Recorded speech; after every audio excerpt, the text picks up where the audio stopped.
আজ আমরা WBSUর আন্ডারে অ্যানথ্রোপোলজির একটা পার্ট প্র্যাকটিক্যালের জিনিওলজিক্যাল চার্ট সম্পর্কে জানবো। প্র্যাকটিক্যালে আছে genealogical chart with kinship, terminology, terms of address, terms of reference of two families around the residence. এর জন্যে আমি তোমাদের কাছে আমার বানানো একটা স্যাম্পল কপি নিয়ে এসেছি। এর জন্যে প্রথমে ভূমিকার ভেতর কিছু ইম্পর্টেন্ট কোশ্চেন আছে যেগুলো তোমাদের এক্সটার্নাল তোমাদেরকে ধরতে পারে। যেমন টার্মস অফ অ্যাড্রেস থেকে আমরা কী বুঝি, এর দ্বারা আমরা সম্পর্কের গভীরতা বুঝি। যখন কোনো সমাজে বা গোষ্ঠীতে মানে জেঠু যখন আমরা বলি, এবং একান্নবর্তী পরিবারে আবার যেমনভাবে জেঠু বলি, জেঠুকে আমরা একান্নবর্তী পরিবারে বড় বাবা বলে থাকি।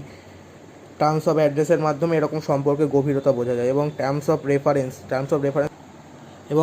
অফ রেফারেন্স বলতে আমরা কোনো গোষ্ঠীতে আত্মীয়তা ব্যবস্থাকে জানতে যে শব্দগুলো ব্যবহার করি সেগুলোকেই আমরা টার্মস অফ রেফারেন্স বলি। আমরা এই জিনিওলজিক্যাল চার্ট থেকে কি জানতে পেরেছি সেটাও আমাদের জিজ্ঞাসা করতে পারে এক্সটার্নাল। তখন আমরা বলবো কিনশিপ বা আত্মীয়তা ব্যবস্থাকে বোঝার চেষ্টা করেছি টার্মিনোলজিগুলি থেকে, মানে টার্মস অফ অ্যাড্রেস এবং টার্মস অফ রেফারেন্স থেকে। আর এটাও জিজ্ঞেস করতে পারে যে কেন করি আমরা এটা। তখন আমাদের উত্তর হবে সমাজ ও সংস্কৃতিকে বোঝার জন্য বা আত্মীয়তা ব্যবস্থাকে বোঝার জন্য টার্মস অফ অ্যাড্রেস এবং টার্মস অফ রেফারেন্সের মাধ্যমে।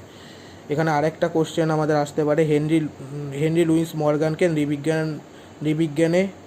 নৃবিজ্ঞানে আত্মীয়তা ব্যবস্থার জনক বলা হয়।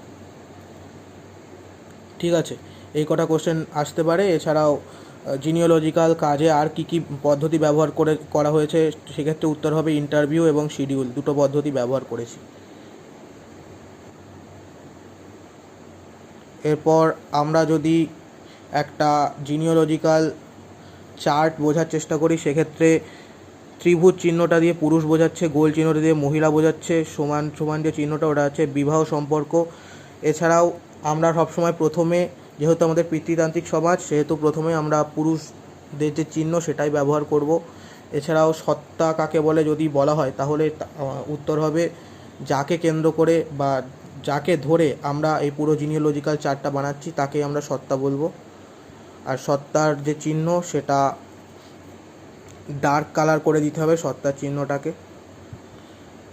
ঠিক আছে, আজ এই পর্যন্তই। যদি তোমাদের পিডিএফটি দরকার হয় তাহলে নিচে কমেন্টসে জানিও, আমি অবশ্যই দেওয়ার চেষ্টা করব। চ্যানেলটিকে সাবস্ক্রাইব করে নিও।